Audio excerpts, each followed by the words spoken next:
Hey everybody, I hope that you're enjoying the wet snow as much as I am.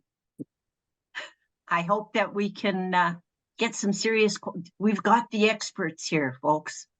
They're going to answer all these really cool questions. So I can hardly wait to hear what you're going to say.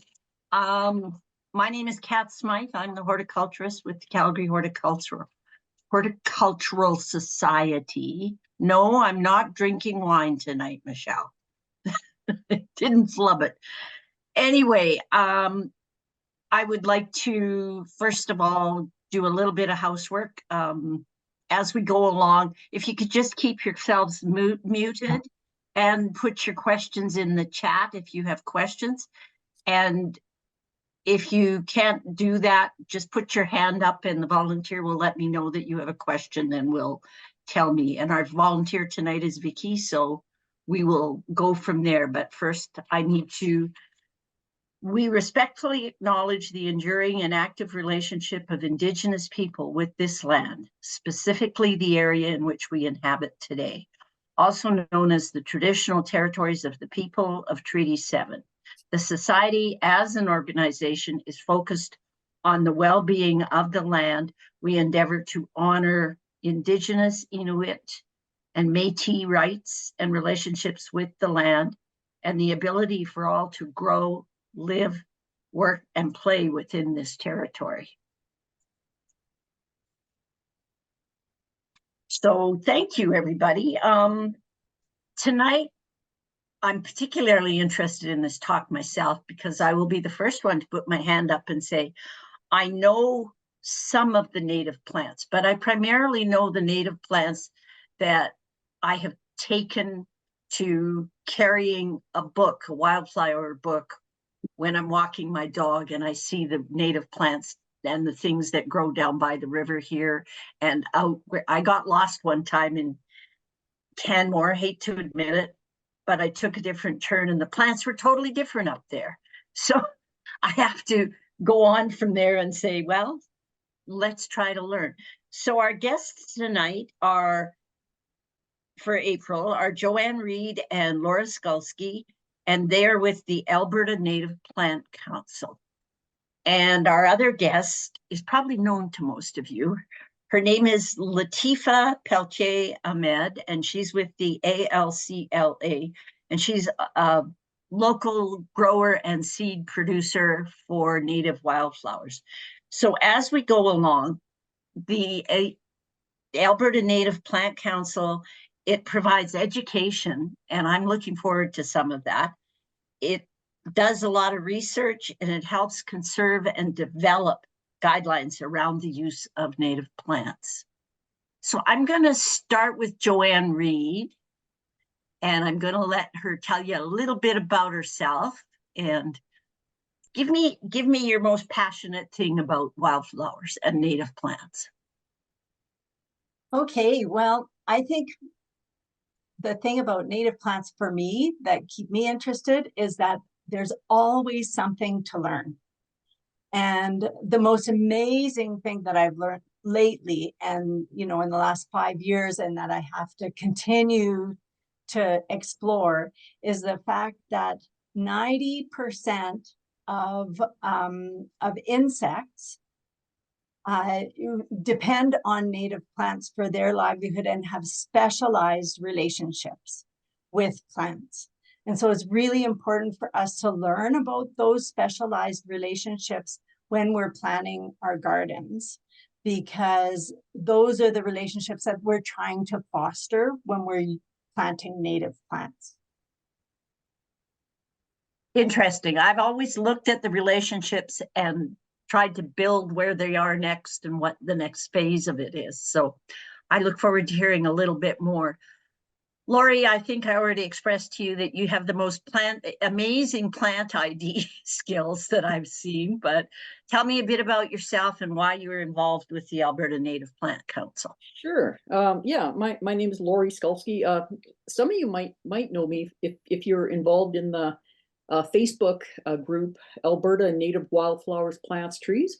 That's a Facebook group that I took over that is just about appreciating Alberta native species and therefore much of it is about identifying them. You know, if you can put a name to something, then it helps you to appreciate it. You start to care about it, right? You know, so yeah, so that's part of it for me, is just you know, seeing these native plants in the places where they can still exist, and just appreciating the web of life that's all around them, you know, the environment that they are a part of, and then there's, you know, all the things that I know nothing about but would love to, that are part of that whole web, you know, the fungi and the lichens and the tiny little microorganisms and the, you know, everything else. It's all tied together. So like once you start learning about it, you know, it's just an endless journey to find out more and more. You know, it's a knowledge thing again, as Johanne mentioned. So yeah, so that's kind of my interest in nature, and particularly native plants. I know what you mean, Lori. I'm trying to learn a little bit more about fungi. I Yeah. think it's a really fascinating thing. Mhm. But I think I'll do it in the winter time once I get past my garden. Yeah. Latifa, Mhm. tell me about the ALCLA and your native plant growing, and how's it going out? You moved. Yeah, we've moved to Carstairs. So, for anyone who doesn't know us, we are a native plant nursery, formerly based in Calgary, but now we've moved just 45 minutes north to a farm near Carstairs, 5 minutes off the #2 highway. So we're still quite accessible. Happy to say that no one's really complained about the fact that we've moved or said it's too far. So that's really exciting. And the great thing here is that we can expand. We're on 150 acres. A lot of it is native pasture. The Rosebud Creek goes through it. There definitely have been as overgrazing of cattle. So we are facing a lot of invasive species on the land, but you know, we can really expand. We have a bigger greenhouse. We're going to be putting a new greenhouse again in the fall because it's already full, the new one. And then the nursery space is similar, but we'll be able to do more outplanting. So we're hoping to maybe provide more seed. There really is a critical need for seed and reclamation. There just isn't enough for current projects or even any future projects. So if we could contribute in any way over the next few years into that, that is something absolutely essential for biodiversity in Alberta and in Canada. So yeah, we're just going to keep trying to grow within our capacity, and we're hustling all the time. But yeah, we're doing well. We're really happy. We have Megan, who's with us again, coming back a second year, and it sure is so lovely to have someone coming back. You don't have to train them from scratch. So it's just like I feel like I actually can relax a little bit this April, which is amazing. In the garden So, business? Huh? yes, I know. So am I taking it that you're going to turn the pasture land into seed producing land for wildflower seeds? Is that your No, I general? mean the native pasture, no, we're gonna try and just take care of it and help restore it as best we can and hope to restore the waterway like over time. But there is areas that were converted to a hayfield and also just like a big garden. And so I mean it's just baby steps. Like I mean, before we you know, that I said that about native, but you know, that takes a lot of space. So I don't know how much we can really impact that, but we want to, you know, like definitely produce more seed and be able to provide larger quantities of seed over time. But yeah, that's like a 10-year plan. It does, you know, obviously everything takes time to grow, and equipment, seed cleaning, seed collecting equipment is very expensive. So yeah. It is expensive, I understand. So Yeah. it would be quite something. So Lori, tell me a little bit about why gardening with native plants is so important. Well, why not? I mean, you know, a lot of them are just as easy to grow as the ornamentals that we would buy from a regular greenhouse. You know, it doesn't take, you know, people always kind of get this funny idea that I'm growing native plants as though it's something different, when it really doesn't take any different skills usually or anything. You know, it's, you know, I mean, there are specialized environments for some, but you know, why not grow a native plant, you know, and support native insects, and just you know, show, like, as people walk by your yard, you know, they can appreciate that it's, and when you talk to them, they can appreciate that it's actually a native plant that used to grow there, and now it does again, you know. So why not? You know, and you know, just support that whole web of life. You know, the insects that some of which are very specific to native plants. You know, like the hundreds of species of bumblebees that we have, or bees in general that we have, and you know, things like that. So just why not? I mean, it's doesn't take any special different skill or, you know, different technique or even different soil or anything, you know, largely. So why not? Why not? Joanne, you and I got into quite a discussion when I first met you over the telephone, and we were discussing biodiversity and why it's so important to us.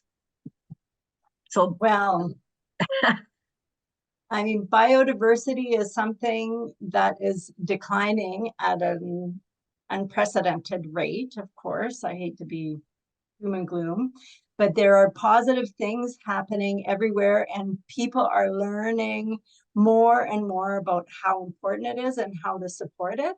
And the Alberta Native Plant Council has a program specifically designed to that. It's our Native Plant Garden Challenge.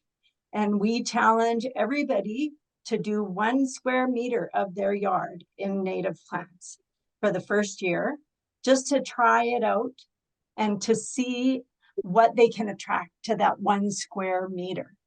And I think they'll be surprised. It's great. I hope you did not hear that. we got into quite a discussion about one of the things about the biodiversity and the type of plants is the importance to the insects that have become part and parcel of the biodiversity discussion. Right. So native plants and insects and the whole web around them have evolved together over thousands of years. And when we put an introduced plant into that mix, the insects and the animals don't really know what to do with it. And the insects have developed mechanisms over those millennia to deal with properties that the plants have developed to protect themselves against said insects, right? But there's always a few who figure out a way, like the monarch butterflies, caterpillars, and milkweed. Milkweed has toxins in it that and kind of like gum that'll that not many insects can deal with. But the monarch butterfly caterpillars are designed for that, right? And same with the yucca moth and the yucca glauca. It's very specialized. It has specialized mouth parts. It has a specialized life cycle that totally revolves around the yucca plant, and they are mutually dependent. Hmm. And there's We have a question hundreds more like that. Sorry? There's hundreds more like that.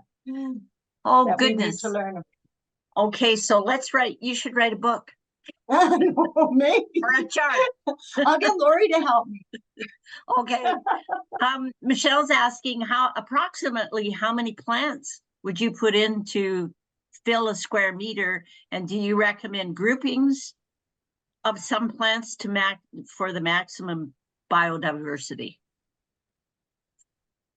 Well, does Latifa want to answer this one? I was just about to say, Latifa, let's hear what you have to say on Sure, that. yeah, it depends on the size of the plants, obviously. Like if you put in a mountain hollyhock, that would probably fill 1 meter square by itself, but or a shrub, but if you put in smaller plants and from my understanding, and Joanne and Lori can also add on to this after, but from my understanding, what the research is showing in terms of biodiversity is really the best thing to do for pollinators is to have a big phylogeny, like diverse phylogeny, so diversity of families, diversity of bloom times, diversity of flower types, and rather than groupings of showy flowers, which personally in my garden we do that, so because we collect seed from them and it's easier to collect seed, and it's also very, very showy when you have 20 plants together and they're all blooming. It's very gorgeous. But in terms for pollinator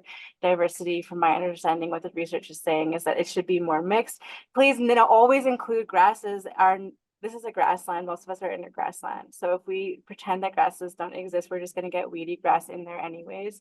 And they're so important to reduce soil erosion. They have the deepest root systems, generally speaking, especially warm season grasses. They bring up nutrients from deep in the soil. They help create channels down to the water. They're very mycorrhizal, so they help with mycorrhizal associations, which as a grower, that's one of the biggest barriers, is an absence and lack of access to native mycorrhiza, which so many plants actually need to not only germinate potentially, but there's no research to prove what I'm saying. It's just like, I guess, but like not only to germinate, but also to like thrive. And so like we already know that 85% of plants depend on mycorrhizal fungi. And what the research is showing is that native plants need native mycorrhizal fungi, not whatever you buy at garden center, unfortunately.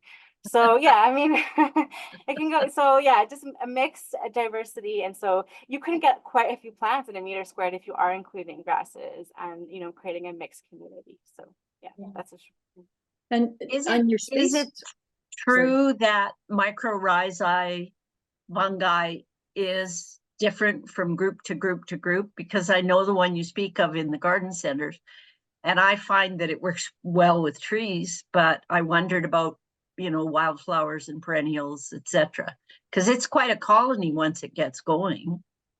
absolutely. From Yeah. my understanding, first of all, I don't know of very much research at all in terms of prairie mycorrhiza in Canada. What I know mainly is what's done in the US in tallgrass prairie, and what they're showing is that it's specifically native plants are specifically supported by native mycorrhiza. And there's some preliminary, very basic, it's not enough, there's very little research. I saw one talk from, I think she works at University of Lethbridge, one of the mycologists there was saying that the introduced mycorrhiza fungi that you can get by, because none of that is native, because no one's producing No. that. That's a novel thing that people are starting to do in the US, but definitely not in Canada. And what their research is showing that native plants are specifically supported by native mycorrhizal fungi, and there's some research to show that introduced mycorrhizal fungi support introduced and invasive species more than native plants. So if you put that into your soil, you're actually going to increase weeds more than native species. So in other words, we better encourage our native plants to produce their own mycorrhizae and not have competition with the introduced mycorrhizae, right? Absolutely, yeah. And I don't know how, sorry.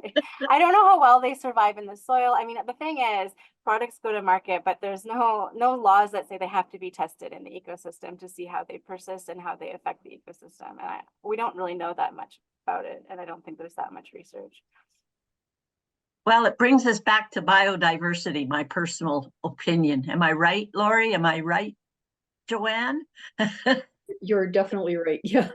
On the point of, you know, meter by meter square, the diversity is, I mean, that's what every gardener wants. You want, you know, most people want bloom, right? But they want Right. a range of bloom through the whole season. So yeah, get as many species as possible, you know, or as, you know, as practical, should we say, with the meter by meter. But as things start to expand, I mean, most people have a lot more than a meter by meter of lawn that they could be, you know, they could be digging up and using, you know. So Yeah. once you started with that meter by meter, you know, I mean, you can just keep going, you know, as your plants grow and can be divided and then kind of move out and, you know, expand beyond that. So it's a great start anyway. The reason that we suggest a meter by meter for the first year is so that people can really get a handle on it and see what it's like.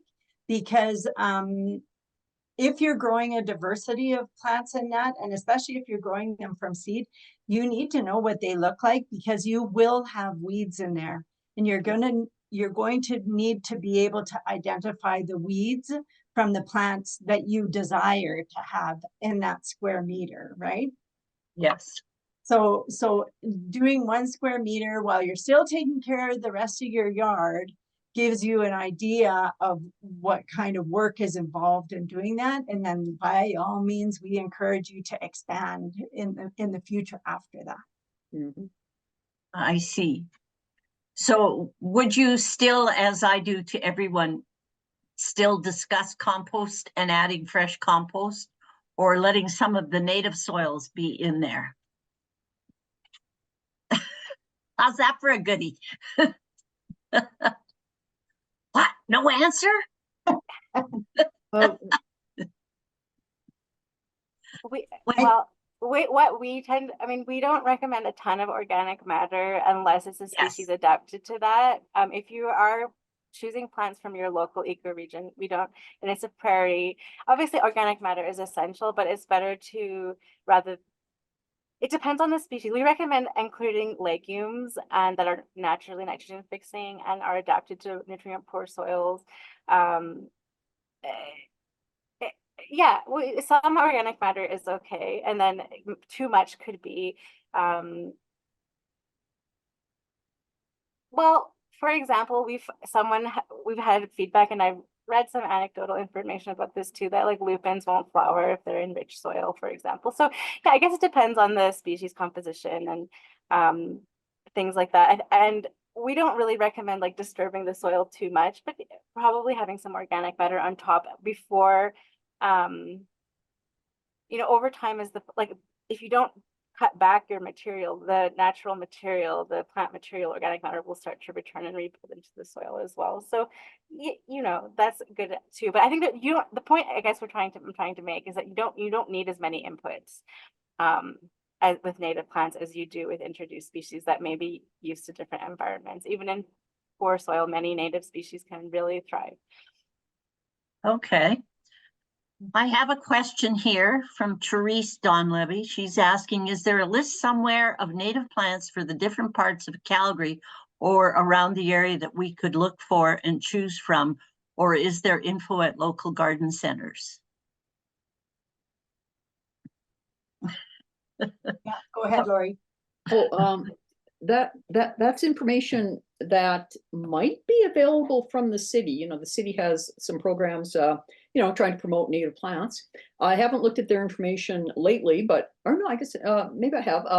I believe they have a pretty good listing now of native species. It used to be infiltrated with a few non-native things, but I think they've actually improved that now. Edmonton has a really excellent one I was noticing the other day. So yeah, the city is one resource, and the native plant suppliers, Latifa at ALCLA and Wild About Flowers. I mean, those are the local experts, so they can. I mean, they know all the information about how to grow this, what environment it needs in your yard. Is it suitable for you? How is it going to spread or not spread? So yeah, those resources are available. Yeah. The Alberta Native Plant Council, do you have lists? We do have lists on our website, yes. Okay. We're in the midst of rebuilding our website right now, so I'm not sure that I can find them, but yes, we have just looking. Alberta plant lists. So it's not necessarily specific to Calgary, but yeah, we do have lists on our website. So I go back to talking to the local growers like Latifa and Wild About Flowers and chatting with them about how they established their growing information for themselves. And I imagine, Latifa, you did a fair bit of research to come up with some of your product, right? Absolutely. Like we did quite a bit of research. You're talking about the database in terms of the information that we have like on growing them. Okay. Yeah, we did. Yeah. But there isn't that much research out there locally. There's almost no studies locally on our native plants. Yes. So the parameters that we're getting on a species distribution, say down into Colorado, will probably grow twice as big as a plant here. So we base it off of, like, I'd also looked at Wild About Flowers website when we put up ours. Alan Pat had some info because we bought the company from Alan Pat Fetkenhauer. And so they had lots of information. And I looked at, eFlora of BC and other flora of Alberta for sizes and looking for what's actually local, and then our own experience. Like if there's no answer, then what have I seen and observed? Like when do I go collect seed? When do I see this plant bloom? And does it match with what other people do? I don't expect everything to be 100% accurate because, there's not that many sources. So we could make, and I do see there's also seasonal variation, right? Some things will, like last year, milkweed course, we had it outside of its native range, but it bloomed in month early because of the hot May. And there was a lot of really strange, a lot of people probably really noticed that the bloom periods were really off last year. And so there's that too, you know, there's seasonal variation. But, I'm getting, sorry, go ahead.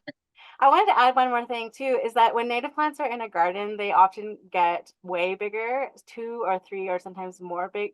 Like it can be amazingly, ridiculously huge compared to a wild one. So then the parameters that you look in like a Flora of Alberta or a native plant manual actually aren't compatible with what you see in a garden, where if they just having more space, but if you do irrigate, not necessary, we say, but if you do irrigate or if you add compost and stuff, those things can all contribute to like giant monster native plants that you would never see that in the wild. Ah, okay. I see a question on here from Ellen. How do gardeners add local mycorrhizae to their garden so it is available for native plants that they are planting? I'm sure you guys have said this, but let's repeat our knowledge. Yes? I think it's safe to say that it's already in the soil, that it's generally Yes. already in the soil and it just needs to be fostered properly. Okay, okay. And in the chat, there is the link to the City of Calgary's wildflower list, and it's through, if you just go to the City of Calgary website, there is a link there now, so you can do it that way. And I see a Alberta Parks website link as well. So, and it's got a management, conservation and information management system. I think that would be one that we could really look at from that angle. So that one is the listing of vascular plants of the entire province. It's not, it's just a listing, you know, really. But the other resource would be really attuned to what you can easily grow in your garden. Yeah, the one, you know, the Calgary, City Calgary one that was mentioned. Okay, interesting. Andrea has a list here, the Vascular Flora of Alberta book. Okay, now that one, oh, there you are. Good timing, both Andrea. of you have it. Of course. How did you get it? Did you order it, or could you find it in an ordinary bookstore? This one I got through the Alberta Native Plant Council. When they have their booths set up, they often sell out of these books. They try and get enough of them in, but they're a hot commodity. Oh no, that's this one, the Rare Vascular Plants. This is the one. But then this one, I wonder where I got that one. This one I just bought. It's the new companion to this one. So can you read that? Is it backwards? No, it's good. No, it's good. Okay. Good. So this is the one. I'm having so much fun with this one this week because it's full of maps. So if you find your plant, if you know your plant, you can see if it's native to your particular ecoregion in the province. And so that's been lots of fun. I'm gonna have to get a copy, but that's one I don't have yet. So Yes. Is it on your guys' website or? You know what? I think it's only available through Amazon. That's how I had to get it. Okay, so I'll just Google it. Yeah, They were both published through Amazon, so they are, and the second one, the illustrations and maps, just came out the other day. It did, and I got it right away, hot off the presses. So exciting. Okay, can I declare you a true plant geek? Yes, I can see that. You just earned plant geekdom right there for me. Now, the other thing I want to say is that from having this book, I realized that I have native plants in my garden that because they are from, I'm in Lethbridge on the prairies, and because they are from totally different ecoregions in the province, let's say the mountains or the foothills, in a way, I'm kind of wondering if they might as well be exotic, right? And if they'll serve the same kind of ecosystem services, this is a question that I'm throwing out there, as native plants that are in my ecoregion. So as an example, I have a draba in my garden, which is from the mountains. And then last year I planted stinging nettle in my garden, which has a huge range. It's like a keystone genera of a plant. So it supports a number of different species, and it grows in a number of different environments and places throughout the province. But right away, I got Milbert's tortoiseshell caterpillars on it in the first year that I planted it. And it is a specific relationship between the stinging nettle and the Milbert's tortoiseshell butterfly. And it was so exciting. And so I can't wait to discover some more things like that. I have a friend who uses stinging nettles on her arthritic hands. Oops. And she said it works like a darn. She doesn't take big pieces of it, but it's really quite interesting to go anywhere with her baggie full of nettles. For people growing native plants, that question often comes up, like, how specific do you want to be? Do you want the native plants of just the Calgary area? Do you want the native plants of just the Edmonton area, or, you know, whatever your particular area is, or like Alberta as a whole, or are we talking Canada? You know? So well, I think Alberta books would be handiest. Yes, myself, yeah. and I mean, because it diversifies from south up to the North Country, and just look at some of the areas where, for instance, Calgary's a little higher altitude than Lethbridge, so we have a little bit of changes there, and it could make the difference. Someone has posted here, Andrea, who did the vascular flora. I'm pretty sure. She says, we will have these books on sale at the workshop this weekend in Medicine Hat. What workshop? There you go. Thank you, Andrea. Great lead in. So this weekend, the Alberta Native Plant Council has their annual workshop that's taking place in Medicine Hat at Medicine Hat College. And it's on Saturday. It starts at 8 o'clock in the morning. 8 is registration. And then 8:30, the speakers start, is the welcome. And it's all day. We also have our AGM, and then we have a banquet in the evening, and then we have a field trip on Sunday morning, and to some native prairie areas that we're going to be doing some plant watching for us plant geeks. And Joanne, can you provide me with a list of the books, please? One of the ladies in the audience, if you send us titles and names, maybe we can share them with the people here. Oh, sure. And I think Andrea might even be able to type them up in the chat. She's already put the one in the chat. Yes. The Vascular Flora of Alberta Illustrated. Okay. Now the other thing that's going, go ahead, Lori. Well, I was just gonna say, like, okay, this is the Bible right now. This is the most up-to-date, taxonomically up-to-date and advanced book that's. Can you put the cover in the camera, please? Oh yeah, yes. So this is take a screenshot. This is for the real plant geeks, but but there, there's half a bookshelf behind me of Alberta plant books, and they're equally useful. They've got pictures, and they might be arranged by plant color, by flower color, like they're a very good introduction. You don't have to immediately jump to the the rise and fall of the Roman Empire, volumes 8 through 9 kind of thing. You could start with some very nice, more accessible, kinds of books too. And then, like, by all means have this on your shelf, but you can kind of work your way up to it too. You don't have to immediately jump into this, although they've made it really, as accessible as can be. They've used the minimum of botanical terms, for example, but there's all kinds of books with nice color pictures and so on that really give you a great introduction that you can just carry around easily, have in your car, and see something, you can hop out and just kind of look it up, sort of thing, just as an introduction that's just a little bit less weighty, perhaps than the big the big Bible. So is there a beginner Bible and an intermediate Bible? Yeah, there's all kinds of books. Just hang on a second. Oh, she's going to the bookshelf, folks. Yeah. Now, this is a big week for the Alberta Native Plant Council. Yes. While Lori's getting her books there, I can't wait to see what you've got, Lori.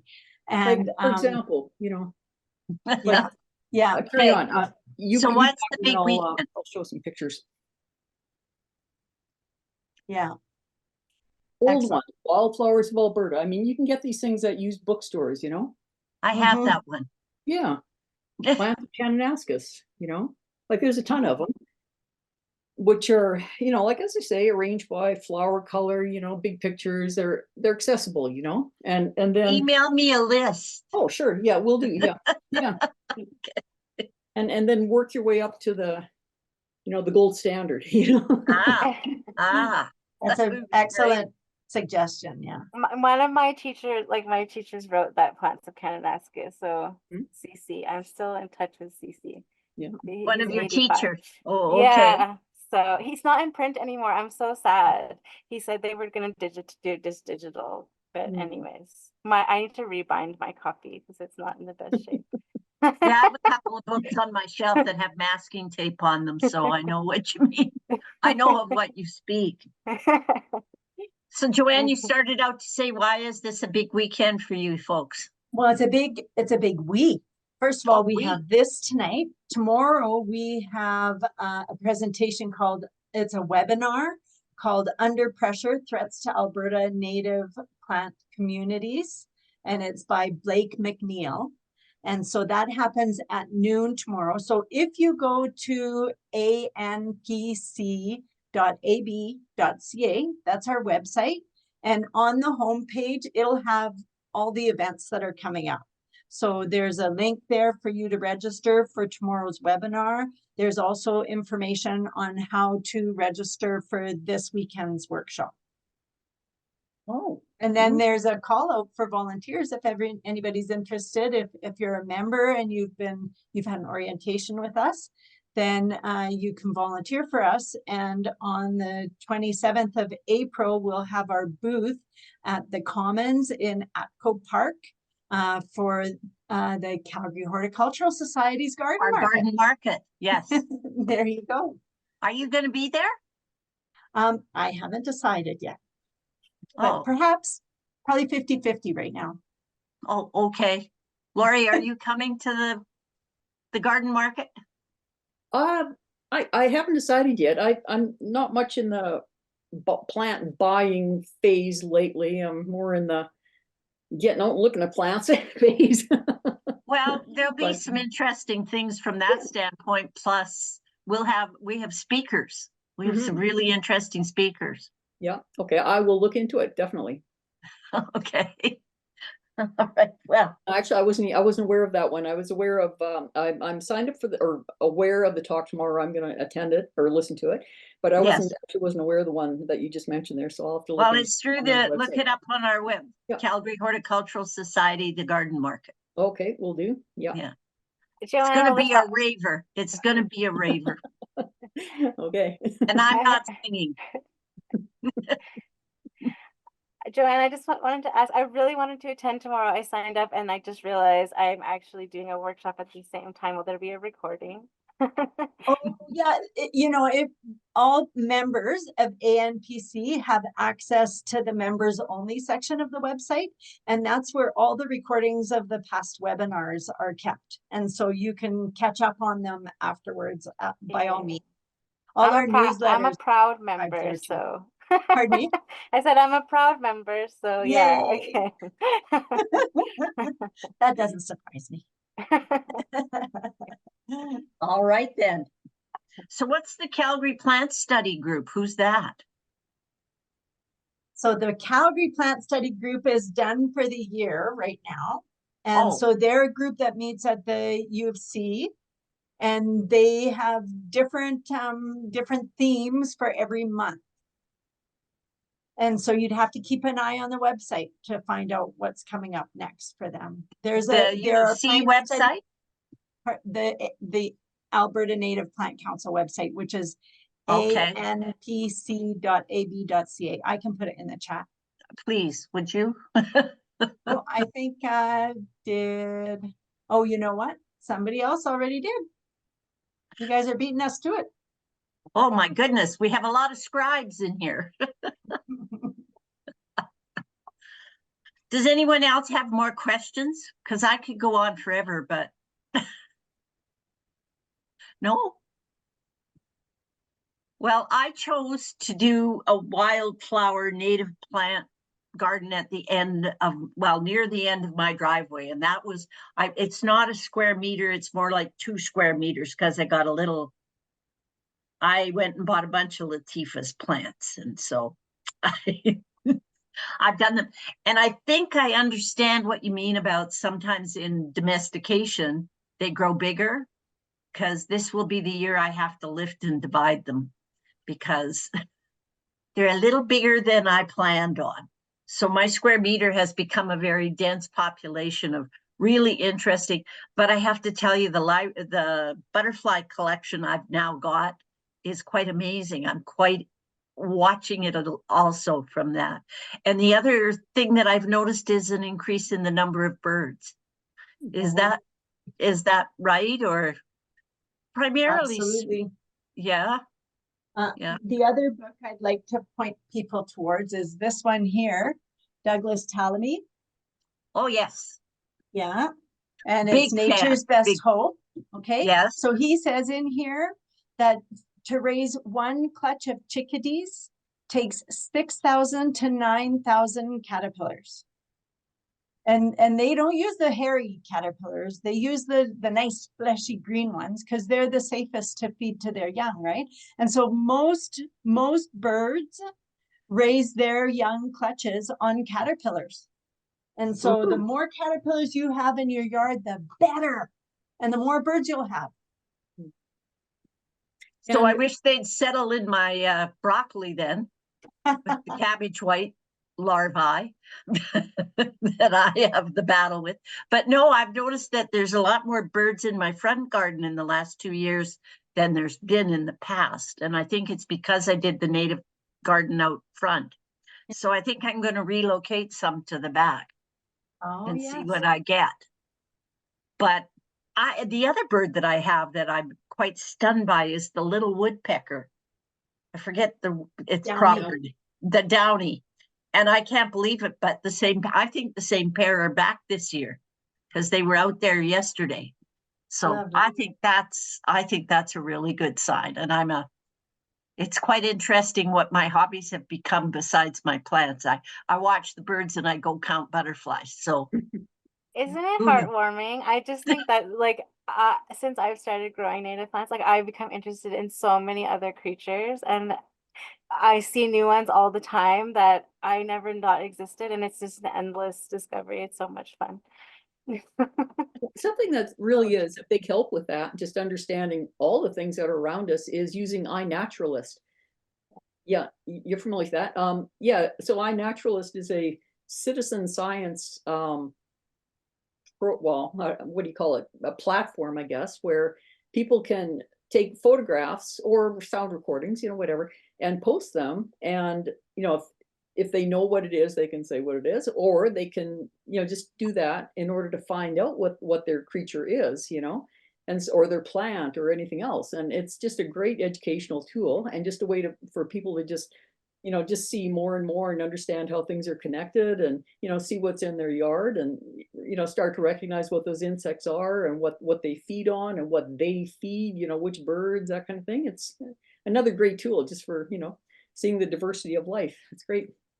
I agree. Yeah. It's really good for beginners. Like it's one of the few apps I actually recommend for Plant ID that I trust. Well, I just appreciate the knowledge and the fact that there's more books to fill my bookshelf. So, and now I'm going to have to recategorize because I'm running out of shelving. So there's going to have to be a new one for the native wildflowers. But my mother back in the day was quite a wildflower and native plant enthusiast. And we lived at the top above where the family farm was because Edmonton took over and up on some of my great-grandfather's land. So there were houses built up there, and Mom would hike down the hill to the farm, and she would come back with this she'd found in the river valley, and that she'd found in the river valley. And gradually the one corner of our garden became what everyone in the family referred to as my mother's river valley garden. So there were some interesting plants in there while I was growing up. But she brought home grasses. Was she ahead of her time? Because she used to find some of, I forget, there was one she called spiny something, and I guess I should have paid better attention. But to me, she was just this little lady that lived in the corner of our garden. So. And the conversations were always about what she'd planted lately. So what took you down the road of native plants, Johanne? Oh, gee, well, I guess as a young adult, my first diploma was in environmental sciences, fish and wildlife. And so that's when I took my first botany classes, and I discovered that I love botany. I couldn't get enough of it. And so it's become a lifelong passion. Interesting. And Lori, since I know you have stupendous ID skills, what took you down this road? Just being interested in nature. Well, you know, it's kind of that same attachment that you just mentioned. When I was a kid, our parents would, you know, we'd go out for walks, that kind of thing. And my parents knew what the plants were, you know, by common names, of course. But yeah, so, you know, the kid learns, you know, what the plants are from the parents, just knowing what they are. And you just kind of take that further through life, you know, start going out hiking, start going to parks, you know, that kind of thing. And just build on that, and just, you know, an appreciation for all of nature eventually develops out of just understanding what a few plants are, you know. And once you can put a name to a thing, I think that's really important for people, you know, being able to put the common name to something. Just give it a name, and then you recognize, and it becomes something in your knowledge base, your repertoire, and then you notice something else that you can put a name to, you know, and you just build on that. And it's, yeah, then you just, it ever expands outwards, you know. Pretty soon you're looking at lichens and things like that, you know. Yes, as I said, I'm starting to look at that as well. Mm-hmm. Latifa, what directed you down this road of growing native plant material? Well, we just got lucky that Al and Pat were selling the company. I mean, I have a background in botany, and I've been interested in plants and ethnobotany for a long time, but the opportunity just came up, and Ben and I have just such a complementary skill set to do it that, and Al and Pat were just, they were done. They were in their 70s, and they were looking for the right people. So they got lucky. Like, it was just, I feel like it was just, I don't know, destiny, and some, I don't know how else to explain it, but it just worked out, the timing, everything, and we were able to do it. And I never worked so hard in my life. I never knew what hard work was until I took over the nursery. But I wouldn't, and it's changed my life. Like, I don't have a life really. Like, I can't really go out. I can't really go on vacation that much. Like, it's a huge sacrifice, but I don't, to know that I could contribute to increase. Like, I watched this documentary on Netflix with Dr. David Attenborough, and at the end he said, wouldn't it be great to know that at the end of your life you increased biodiversity instead of decreased it? And that is the purpose for me in my life. That is enough satisfaction, that I don't need to have a lot of stuff or, you know, fancy experiences to know that I can contribute to that and to the beauty of this land, which I deeply love. But I was born here, but I see how hurt it is, how damaged it is, that if future generations can enjoy the beauty that my parents saw that I'll never see, then that's something amazing. That's true. So true. So true. Well said. We have a question from Patty. I understand that there are different types of milkweed for different locations. What are the best ones to grow in Calgary?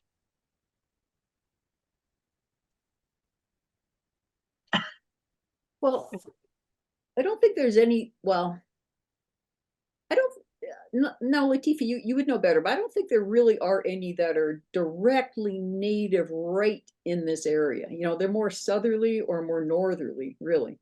There's a couple that are native to the Edmonton area, And I always have to look these up because I never see them, right? You know. Yes. But I think it's oval. Is it oval leaved and swamp milkweed? that's it. Yeah, yeah. And going further south now, which is the one that going further south. There's showy milkweed, and then there's a rare one that I've never seen. Mhm. Is it in here? I Oh, don't know. Oh, Yeah, is it? I like the showy milkweed. That's the one I kind of know, and I can That's the identify. most common. That's the most common one. Yeah, that I- and that's probably why I can identify it more readily than some. Mhm. Well, it would be down in your area, Joanne, right? Yes, yeah, Yeah. oh, yes, it grows natively here, and many landowners still treat it as a weed. Yeah. But the mentality is changing around that now because the importance of its specialized relationship with the monarch butterfly is becoming more pronounced, more known. And so you can drive down the road now and see lots of milkweed, but it self-seeds quite readily and it spreads through rhizomes as well. Mhm. So I've got it started out in my garden. I was sent some seeds from Dan Johnson down in your neck of the woods, oh and yeah, they germinated like gangbusters. oh yeah. So I've got them everywhere. So I'll soon be overrun, I think, from the Well, do you know rhizomes. what's interesting is that I just, I harvested some milkweed last year and in the freezer. Put it in the freezer. But it's like the size of a pillow. And it was just a few little pods, but they just, when they dry out, they just explode. But there's a company in Quebec that is starting to make, to use it as filling for like downfill, but instead of down, they're using Accipias speciosa. Wow. So It used to be, it used to be used that way, like in the 1930s, and I think it's about 10 times the heat, what do you call it? Insulating factor, I think is 10 times more than wool. yes, and when it gets wet, it keeps its insulating factor because all of the fibers are hollow, unlike feathers that when they get wet, they lose all of their insulating properties. So I'm so it's excited. super exciting. Yeah, Isn't that that's exciting? cool. That's great. Yeah. And you put it in your freezer? Oh, I put it in my freezer because I had collected them last fall, right? Yeah. And then I kept them in my garage, and my garage doesn't quite freeze. And so I tried to propagate some this spring and only one came up, but I think it's because they needed to be frozen. So now I'm gonna try again. Ah, okay. All experimenting. Well, I found they grew without stratification, and they just went like gangbusters. But it took quite a while, you know. Oh, It was over a month, and then you bang, and the whole pot's full. Oh, okay. Yeah. Okay. Did you plant them I'll have to watch. outside? I haven't given up on them yet. So Did you plant it outside? but- Yeah, because they just need a little. From my understanding, it's just a little bit of cooler temperature that triggers germination. Like that's, I know Arden from Wild About Flowers. She just does it outside in like April, and that's it. Like and for us, it's only about 2 weeks in the fridge, cold, moist, and then they'll germinate. But Joanne, I wouldn't put them in the freezer. Yeah. If you're trying to germinate, you can't germinate them that way. no, they're not going to germinate in the freezer. Oh, I'm just thought you making were... them get cold before I try again. But that doesn't have any effect on germination. Yeah. You can store dry stratification? seeds in a freezer, but stratification is only when the seed has imbibed water. Yeah. And if you were to freeze it, then it might actually damage the embryo. You know, the water expands, you know, as it freezes. So so freezing is only good for dry seeds, you know, just as a storage. They are dry. Yeah, okay, yeah, just they are dry. They're totally dry. No, it's not the ones I'm trying to germinate that I put in the freezer. That's not going to have any effect on germination, though. Yeah, when they're dry, they can't biochemically undergo any of the changes needed to break dormancy. Yeah, exactly as Lori said. Yeah. Okay, this is getting really geeky. It always does. And I really like it. But Joanne, what does your family say when they discover bags of seed in your freezer? Oh, my husband's quite used to me having seeds here and there and plants Yeah. and books, and he's very understanding. I'm very lucky. And You're my very children lucky. are very outdoorsy, so they just feel right at home. My husband didn't like my little deposits of seeds in the freezer. Oh, it was They worse when thought they were some kind of new ingredient for his stir fry. it was And worse I'd when I come had to running collect into the kitchen insects. going, not that, that's a seed. Okay. I notice here Andrea's put in Matt Walsh with the Naturalist will also be presenting at ANPC workshop this weekend. And I want to let you know that you can attend the workshop virtually, so it's a great deal as well. Oh, okay. Interesting. Interesting. Yes, so if you go to our website, you can see all the great presenters that we're going to have at the workshop. We've got a number of very, very interesting speakers. I'm just trying to find a list of them here, but just by memory, we have Roy Goldstein from the U of L, who is going to be talking about how native plants are instrumental in his research for cancer medications. And Sophie Kernis Goldstein is going to be talking about how native plants are used to develop different forms of antibiotics, both in the agricultural industry, livestock industry, and for humans as well. William Singer III is going to be our keynote speaker first thing in the morning. And so we can do all of it virtually. We could go online and do it all. You can, yes, Oh, you can okay. register virtually. Absolutely. Interesting. And we have a silent auction, and you'll even be able to attend that virtually as well. It'll start up just a little before the workshop, so you can get your bids in early. Okay. Teresa's asking, are they teaching any of this knowledge, any of this info to children in schools? Yes, I mean, it depends on the program. Like we do get a lot of teachers reach out to us for support and wanting to put in gardens. I don't think it's part of the curriculum as far as I know, like specifically. I guess it depends on, I'm not an educator, like I don't know all that details, but we get a lot of teachers reaching out to us. It's a regular thing. So in that capacity, for sure, I can speak to that. Now, Alexandra,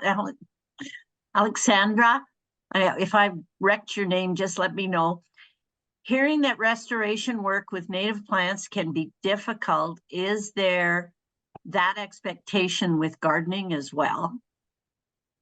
There's so much more control with gardening, you know, like restoration work is typically an area that's been invaded by these non-native species that compete so much better than the native species do. You know, a lot of them are allelopathic, you know, their roots secrete chemicals into the soil that discourages the growth of things that did not evolve with them, you know. But like when you're gardening, you have control over that area, you know. And like, you know, like the suggestion from ANPC, start with a 1 meter by 1 meter square. Hey, that's, you know, that's doable, that's manageable. It, you know, it's not going to get out of hand. It's not too much to, you know, to handle, you know. Whereas restoration work is usually on a much different scale, and it's a place that's heavily invaded. You know, usually the reason it's being, you know, restored is because it is heavily invaded with all these invasive species already. So, and a lot of these plants will produce thousands of seeds every year, or they spread by rhizomes, you know, and all these things make them very, very competitive. And, you know, that's why the restoration can be be difficult. Like it's, you know, many year process and a whole lot of work, you know. And I personally have not done it, but just from reading, you know, reading people's blogs and projects, you know, to do these sorts of things. So yeah, so there is a difference. Gardening should be much easier. Yeah, I think native plant growing is easier than non-native plants personally. Hmm. They grow better, they're perennial, they don't require watering if there's the right plant in the right place once they're established. You know, they don't have as many issues with pests. They're meant to be here, so then they thrive, they produce seed more readily. You don't have to bring them in, take them outside, do all these fancy things that you have to do with non-native species. I think they're a lot easier. I don't grow non-native plants except for catnip for my cat. That's the only plant that's allowed in the yard that's non-native. I was going to say our native plant garden that was planted last year at the office has green in it like you wouldn't believe already. And when the snow had finally melted the other day, as I was walking by, I was admiring how many things were back and how they were starting to fill in. And I didn't stop and read labels so I could remember what was there, but it was really nice and really a nice positive sign that we planted a good garden there.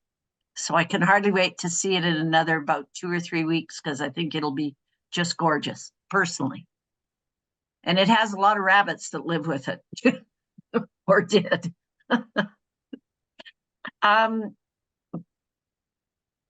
Vita is asking, is weeping pussy willow a native Alberta plant? Well, there's willows, and Latifa is going to know this much better than I would, but there's about 40 willow species native to Alberta, and then there's all kinds of hybrids as well. But weeping that word means like it's a cultivar of some sort, you know. It's a specially selected plant that has kind of droopy, Yes. you know, droopy Yeah. branches kind of thing. So that it just suggests that we're probably talking about a cultivar. It might not be a native species, but there are a whole bunch of native willows, and a few of them are what we would call pussy willows, meaning that they put out flowers very early in spring before they put out leaves. And there's like maybe 3 or 4 species, I don't know, Latifa, that do that people, you know, they tend to call them pussy willows, you know. Yeah, But I'm not as yeah. good with my willows. That's something that Yeah. we salsalex discolor. But I haven't actually done any collection myself, so I haven't gone out to ID myself from the wild stands for the willows. So yeah, it's kind of complicated. You have to see not just the flower, but you have to see it, you know, once leaves come out. There's discolor and planifolia, and then a couple more that just have that trait of blooming really early before the leaves come out, you know, and so they all just kind of get lumped under pussy willow. But there's, yeah, it's Well, they tough. produce at Catkin. They produce their little fuzzy babies, and Yep. but there aren't that many in Alberta. I thought there was like 3 varieties. Species. You know, like 3 well, varietals, but I'd have to correct myself there. I know my mom brought some up from the river valley, so I know that there's at least 1 species in Edmonton. So it would be. Yeah, there's the Edmonton Native Plant Society has on their website a really excellent ID article. It's got pictures and everything for identifying the willows that you'd see around the Edmonton area. And it's not going to be hugely different for here either. So it's actually a really good article to look up. And it shows them through different parts of the year and so on. You know, the leaves, the bark, you know, the flowers, you know, the catkins themselves, that kind of thing. And it's a really good article. So it's on the Edmonton Native Plant Society website. Okay. Yeah, and it goes through those, like, obviously not all 40 species, you know, some of those are just in the alpine, that sort of thing, but it's quite a goodly number of species that occur in that area and this area. That's right. Complicated. There's a comment on here from Ranald, and this is a name I haven't heard in many moons. Milkweed. I think Gus Yaki used to grow a bunch of that in his side yard, and I think it was the milkweed. I'm assuming, because Ranald, you didn't finish the sentence. Anyway, I thought that was interesting. And he Showy used, variety. Yeah, showy variety. He finished it later on, yeah. oh, The showy good. variety, Okay, so it's yeah. later down there, good, because Yeah. I'm losing track here. And thank you, Ellen, because she says, all garden geeks, welcome on here. Love listening to the geeks. Good. Oh, here, he did finish it. The showy varieties. So question, is the absence of monarchs what bugs will explore the milkweed here? Exploit the milkweed here. Well, In the, given that there are native species that occur up around the Edmonton area, yes. there have to be insects that are using them. Whether it's monarch butterflies, I don't know. But I mean, those species just occur naturally in that area. You know, the ones that you said, Latifa, I can never keep them straight because I never see them. The oval leaved and the Yeah. swamp milkweed. Yeah. Yeah. So I mean, think it can't be there in a vacuum, right? absolutely. And in our garden in Bear's Paw, and I'll have to check. I have to put it on iNaturalist because I can't identify all these bumblebees. But we saw quite a few bumblebees and butterflies and loving the nectar. So like many flowering plants, plants that with the right kinds of mouth parts. So I think they are like a deeper nectary on the milkweed flower. It can also feed off that. And they were really happy. They're having time of their life on the milkweed when it was in bloom. So yeah, there are more generalist foragers that are out there that like they can feed on lots of different plants. Mm-hmm. And there's also a beetle that lives on showy milkweed. It's red and black. It kind of looks like a lily beetle, but don't mistake it for a lily beetle because it's not. It's a native insect, and it's a beautiful little thing. If you Google what beetle lives on showy milkweed, it'll come up. It's a little elongated red and black beetle. Well, I didn't know about that one either, but I never claimed to. Oh, there. Okay. Oh, cool. Yeah, there it is. I didn't know that either. That's great. That's Yeah. a cool beetle. Yeah. Wow. If my good friend Ruth was around, she'd probably pull one out of her pocket, but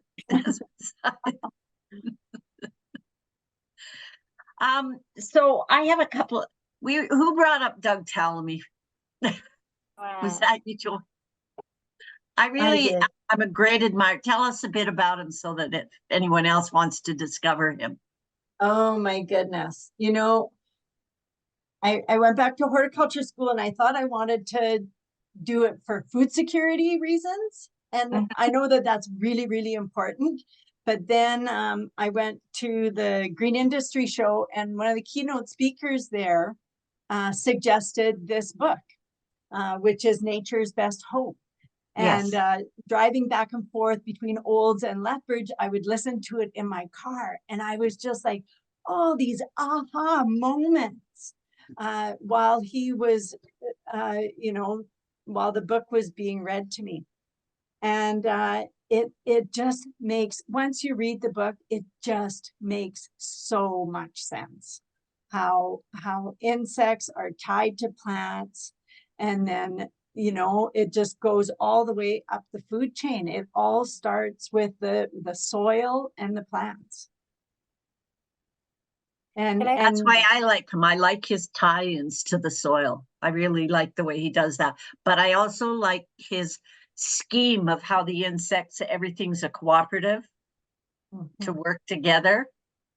And I find him very interesting. I've heard him a few times on podcasts, but I have yet to ever catch him in person. And I keep looking at some of the things that come up over the year and think, oh, maybe I could get there, but I never do. Well, this year, the Alberta Horticultural Society had him on one of their programs, but I only found out about it like the morning of, and it was too late to get a ticket. And, I was so distraught. I'm still distraught, and it's like months later. Well, I was just going to say, I missed that one too. I saw it one day and I went, oh, and then I forgot. Yeah. I would have stopped everything for it, but I would I have did, I driven, found out too late, as I often do. There's so much going on. yes. And you can only put so many things in your diary before you lose the page. So, Can I just throw out, there's also a great, and folks who do social media and Instagram, Doug Ptolemy, his homegrown national park, they have the Yes. funniest little animations. There's a really good one about lawns and the man card. Have you guys seen that one? It's so funny. No. It's like, here's your man card, and it's, oh, it says here that you've got a big lawn, and he's like, didn't you know that this isn't actually manly anymore? It's so funny because there is such a thing about manliness and mowing lawns and keeping your lawn. And it's very hilarious how they break that down. So 'cause I get a lot of women in my talks, they say, well, my husband won't let me get rid of the lawn, and I send them that link. So Perfect. I'll have to find that. Do you think if you Google Doug Ptolemy, man card or something? well, lawns? are you on can you do Instagram? Like I don't know Yeah, how not very well. I don't know how that all works, but I'm it's like 5% it's Instagram. Homegrown National Park is Right. the Okay. one, and I'm not sure if you have to be a I'll try member and to find see it. it, but yeah, it's on Cool. there. Yeah. he has a very ironic sense of humor. Is the one or two things I've heard him on, and I've thought, oh, I'd really like to see him or meet him or something. And I think I've seen that cartoon. I think I have, but I'm trying to remember where it. Oh, here it is. Did you find it? Department of Man Cards. Okay. Yeah, that's it. Okay. Oh, it is too. I've Anyway, seen so that one. Yeah. Yeah. Just type in Doug Ptolemy man card, and Oh, okay, you'll perfect. I find love that. it. Yeah. Perfect. It's very funny. So the But he other has- thing is that you don't necessarily have to get the book. If you just go on YouTube and look up Doug Ptolemy, he has a number of presentations that are free to watch. Some of them are like 40 minutes long. He has amazing slides and tells really good stories. And so you can do it for free too, and have all that information like right there. It's so accessible. Well, he's got such an interest. He has a very ironic attitude, but he's very funny. So I'm a fan, in case you didn't notice. Mhm. Kath, I finally thought up an answer to your question. You asked why plant native plants instead of garden center plants. I thought of a good answer. So Okay, let's hear it. People all the time think they have the native prairie crocus in their garden, but they don't. They've got the European pastflower, Pulsatilla vulgaris, right? Yes. But the native one is just as easy to grow. It Mhm. grows the same. They're blooming right now in Yeah. my backyard and out in the grasslands, where they're still preserved. Like, why not just grow the native one? Mhm. And you can get them, from the native plant suppliers, the local native plant specialists, or collect a little bit of seed and grow a little bit yourself, kind of thing. But they're both beautiful. Why not just grow the native one? Why not? Gaillardias, blanket flower. So instead of getting the Gaillardia X grandiflora or the ones that are actually native to the southeastern United States, the Pinnatifida or whatever they are, the ones with the red flowers, why not just grow the native one? They're easy to grow, they're beautiful, equally beautiful. There's nothing wrong with them. They're not messy or anything just because they're wild. It's so it's just, some of these things are just a matter of direct substitution, and they're equally fine plants. There's nothing wrong with them. And why not? Yeah. Why not? And I Down on the further south here on the Bow, near the water treatment plant down there, the Gaillardia is spectacular. Yeah. When it starts to come out there, and the city is doing land reclamation there because they dug a new drainage thing, and in the meantime they've reclaimed it with grasses and Gaillardia and a couple of other things. Mind you, I'm still struck and try to find every spring. I know that it's truly getting into better weather because the kinnikinnick comes out. And that's when I get, oh, it's coming back. It's all coming back. But the gaillardia always touch my soul when they start to flower down there. It's usually mid-July into August. So it's just like our own, we plan these perennial gardens that flower every season. That's what this garden does down there. And I get quite excited about it.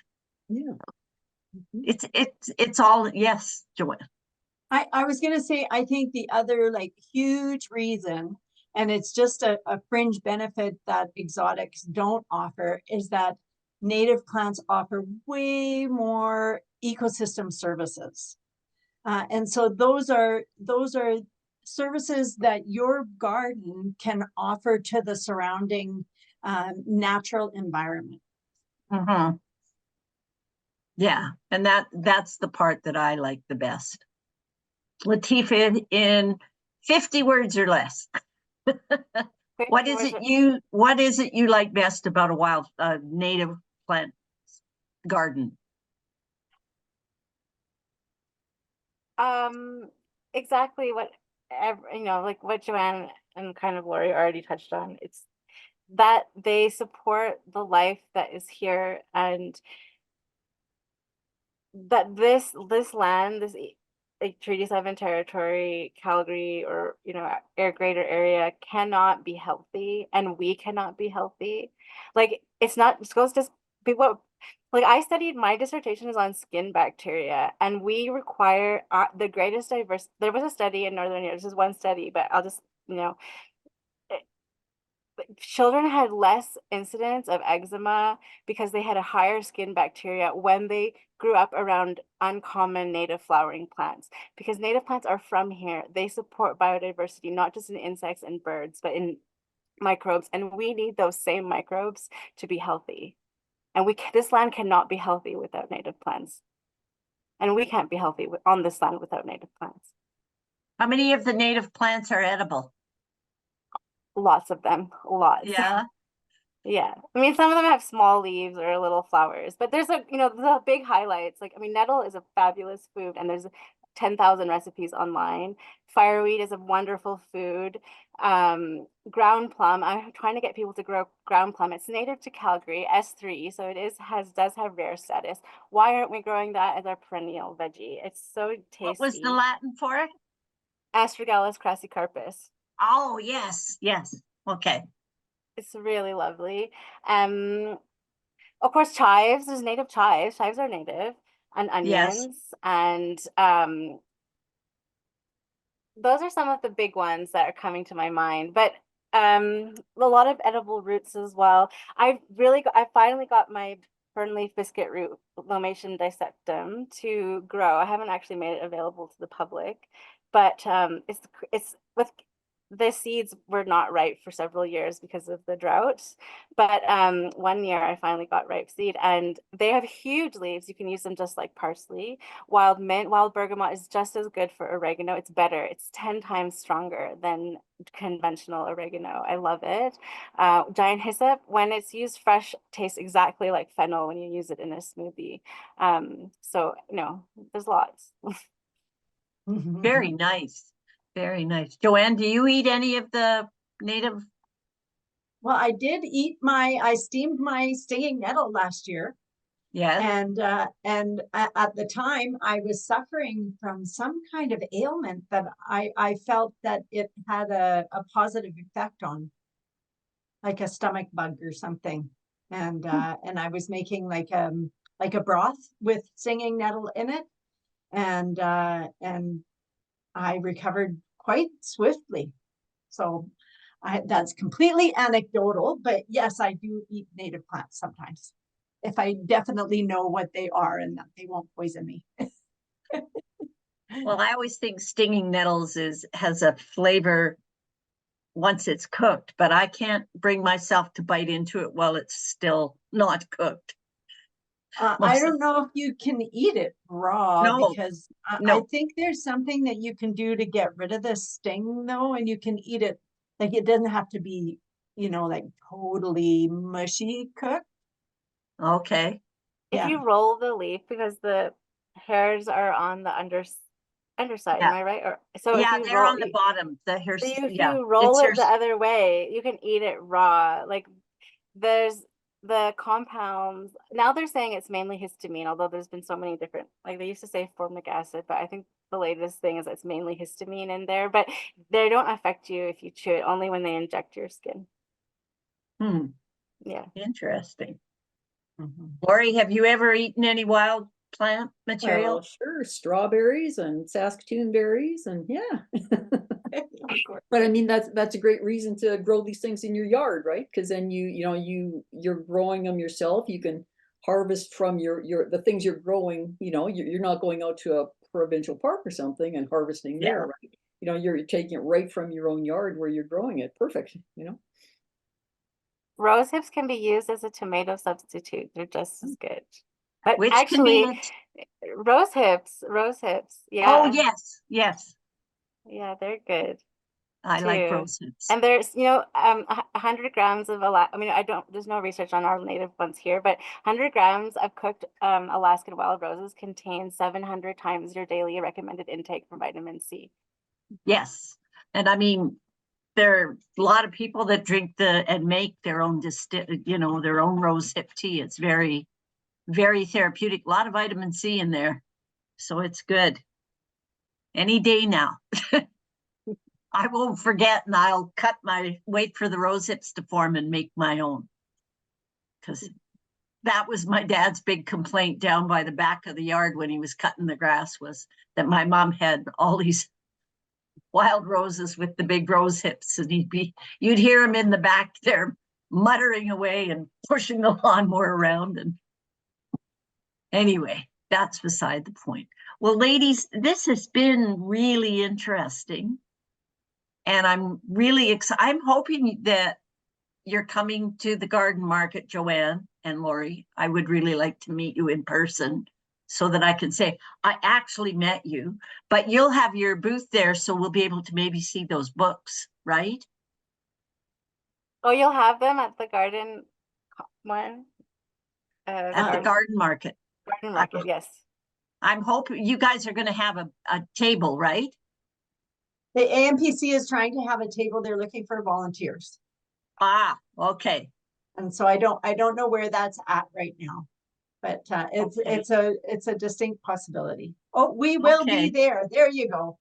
She's the one I in was just going to charge say, too of that. Andrea's keeping you on top, she says, and the She books will be is. there. I'm so lucky that she's here. There's a lot of information to know. So thank you, Andrea. Thank you for attending. Okay, I'll get Anyway, my book at the market then. yeah, me too. I'm not gonna go to Amazon. I'm gonna do that. I'd rather support that. Anyway, so on 27th of April, we have the garden market coming up, and that should be a really fun experience. It should be very interactive. I can't wait myself, because this will be the first big gathering we've done for a while. And the ATCO building, for those of you who have never been in the ATCO Commons, is quite an interesting structure, and it should be very fun to have. To me, it suits having a garden type event in, because it has all these delightful windows. So you'll be interested in that. And if the snow has melted and it's not too wet, maybe pop outside and look at the food garden and food forest that me and the chefs have been trying to create. So it'll be quite interesting. And the talks should be really fun. So let's hope that goes from there. But if there's no more questions, I guess we're going to go. Question. Sure. I'm wondering, do we need tickets for that event on the 27th? Yes. You need to buy tickets ahead of time. Can you get them at the door? You can get them at the door. Yes. Okay. So it should be fun. Starts at 10 o'clock, right, Michelle?